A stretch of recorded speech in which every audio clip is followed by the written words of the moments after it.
Most marriages don't end with a betrayal, a shouting match, or someone packing a bag in the middle of the night.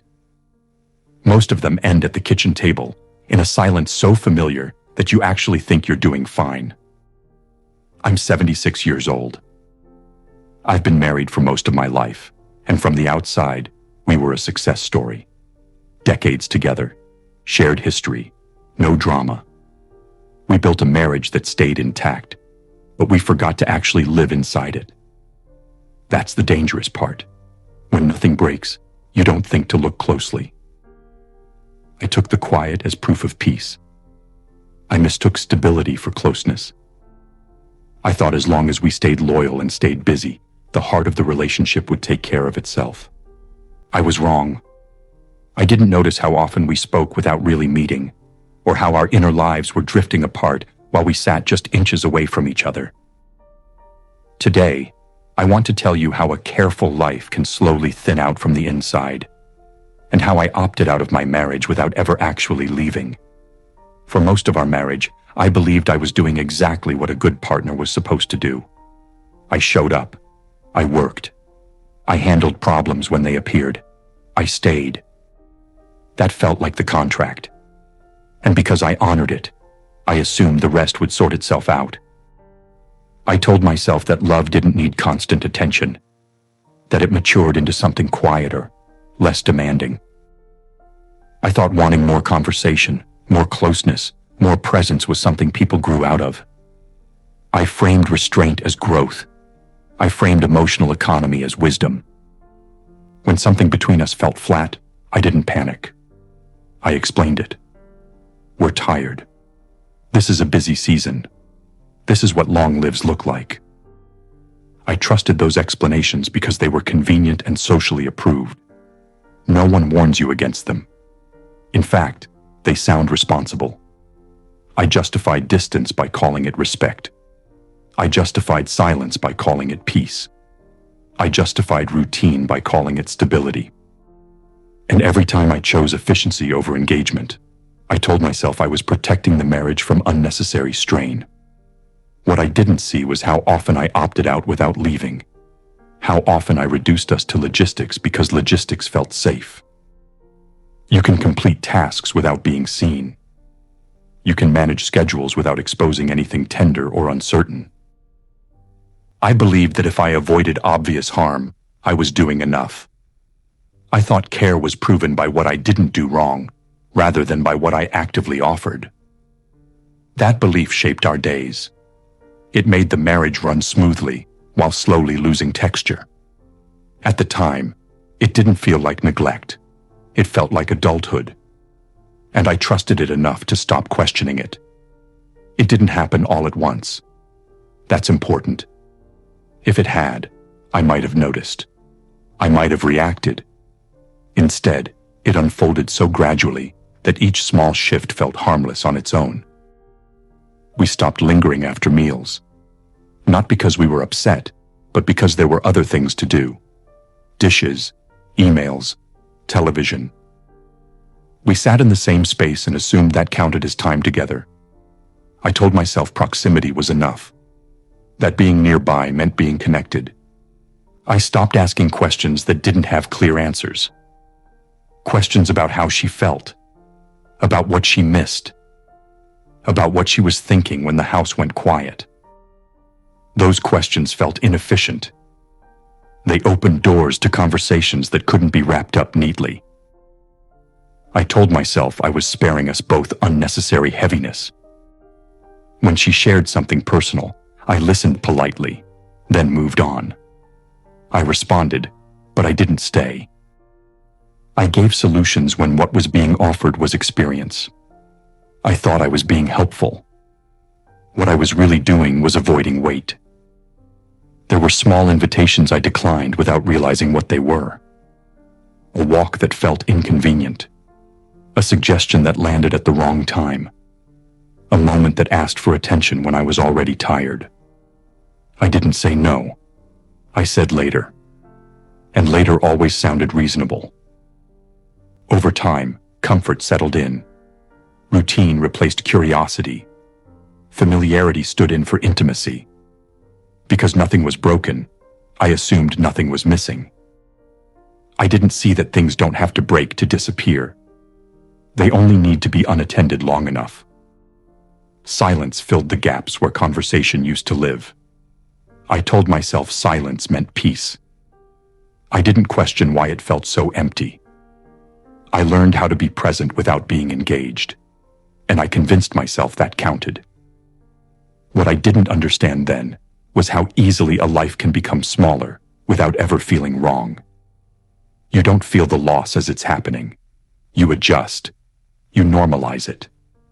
And one day, you realize you've been living on the surface of your own marriage for years. The moment it became clear didn't arrive during an argument or a crisis. It came on an ordinary evening, the kind I had lived through thousands of times. The house was quiet, not newly quiet, familiar quiet, the kind that no longer asks anything of you. I was sitting alone, surrounded by things that still worked. The routines held, the structure remained. And yet there was a realization I couldn't explain away anymore. Not that something was missing. That something had been missing for a long time, and I had trained myself not to notice. I started replaying moments, not to punish myself, but because they kept surfacing on their own. Times when attention was offered, and I met it with efficiency. Times when closeness asked for patience, and I answered with practicality. I saw how often I had chosen control over connection because control felt safer, cleaner, less demanding. That's when it became clear there was no simple way back. Not because time had completely run out, but because the habits were settled too deeply. I had practiced distance for years. I had made it instinctive. Wanting something different didn't come with the ability to live it naturally anymore. What made it irreversible wasn't age. It was honesty. The understanding that nothing external had caused this. No catastrophe. No single failure. Just a long series of reasonable decisions that quietly narrowed what was possible. I hadn't lost my life all at once. I had slowly stepped away from it. And by the time I stopped pretending otherwise, there was too much distance to cross without becoming someone I no longer knew how to be. There's a strange moment that comes after you accept there's no clean way back. Not panic, not despair. Just a kind of mental quiet where excuses stop working. I noticed it in myself when I stopped defending the past. For years I had explanations ready. Context, circumstances, timing. I could always explain why things happened the way they did, or why they didn't happen at all. But one day, those explanations stopped feeling convincing, even to me. I realized how often I had relied on intention to stand in for action. I meant well. I didn't mean harm. I assumed that counted for something. I assumed people could feel what I never actually showed. That assumption carried me far longer than it should have. What unsettled me was seeing how little resistance there had been. No one fought me. No one demanded more. People adjusted instead. They lowered expectations quietly. They learned how to meet me where I was, which was always a step or two back from where things might have gone.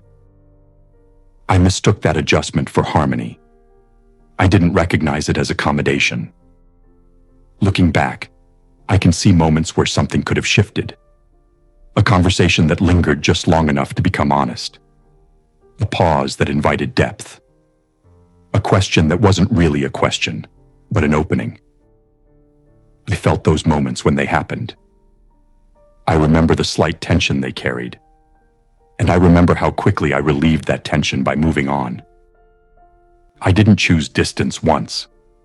I chose it repeatedly, in ways so small they never felt like choices. And repetition turns preference into habit. Habit turns into identity. By the time I saw it clearly, this way of living felt natural, even though it no longer felt right. That's the part that stays with me. Not that I didn't know better, but that I taught myself, over years, not to notice what knowing better would have required. What I live with now isn't regret the way people imagine it. There's no constant ache, no dramatic sorrow. It's quieter than that. It's the awareness that a life can be spent correctly and still be lived at a distance. I didn't fail loudly. I succeeded at maintaining things. I kept everything running. I stayed composed. I stayed dependable. And in doing that, I let the most human parts of my marriage go untouched for too long. Not destroyed, just unattended. I used to believe that if nothing was breaking, nothing needed care. I understand now how incomplete that belief was. Things don't have to fall apart to be lost. They just need to be ignored long enough to become unreachable. There's no clean lesson here. No resolution that ties it up neatly. Just the truth that patterns, once practiced for decades, don't loosen simply because you finally see them. Awareness doesn't rewind anything. It just clarifies what is. This is where I am. Not devastated, not redeemed, just clear. Clear about how easy it is to confuse stability with connection, and how quietly a life can narrow while you're busy keeping it intact.